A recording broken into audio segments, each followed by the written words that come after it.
விஜய் பயந்துட்டாரு. முட்டை அடிக்கிறேன்னு சொன்ன உடனே போயிட்டு இவர் வந்து வைப்பு பாதுகாப்பு குடுக்குறான்னு ஒரு சில விமர்சனம் வைக்கிறாங்க. அத நீங்க எப்படி பார்க்குறீங்க? இத்தோடு விளையாட்டு செய்திகள் நிறைவடைந்தது.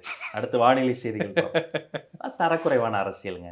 ஓகே. அவரு எங்க தலைவருங்கிறதுக்காகவே சொல்லல. எந்த தலைவரும் முட்டை அடிக்கலாம் பயந்தெல்லாம் அரசியல்ல வந்து ஒதுங்க மாட்டாங்க. அப்படி முட்டையடிப்பது, வசை சொற்கள் பேசுவது, அவர்கள் மீது பொருட்களை கொண்டு வீசுவது, எங்க தலைவர் அல்ல. எந்த தலைவர் மீதும் அப்படி செய்வதில் தமிழக வெற்றிக் கழகத்திற்கு உடன்பாடு இல்லை. ஓகே.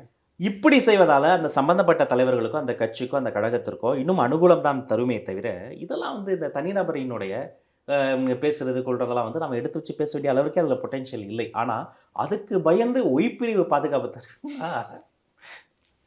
நீங்க வந்து என்ன நினைச்சிட்டு இருக்கீங்கன்னு தெரியல. இது வந்து இந்தியன் ஆர்மிங்கிறது வேற. நீங்க ஆக்ஷன் கிங் அர்ஜுன் படத்தை எல்லாம் பார்த்துட்டு ரொம்ப கன்ஃபியூஸ் பண்ணிக்கிறீங்க. ஸோ அதுக்கு இதுக்கு சம்மந்தம் இல்லை. அவர் முட்டையடிப்பதால் யாரோ ஒருத்தங்க சொன்னதால தலைவருக்கோ, தளபதிக்கோ எந்த ஆபத்தும் இல்லை. அப்படி யார் மீது அடிப்பதையும் நாங்கள் வந்து ஆதரிக்க போவதும் இல்லை. எங்கள் அரசியல் வேற.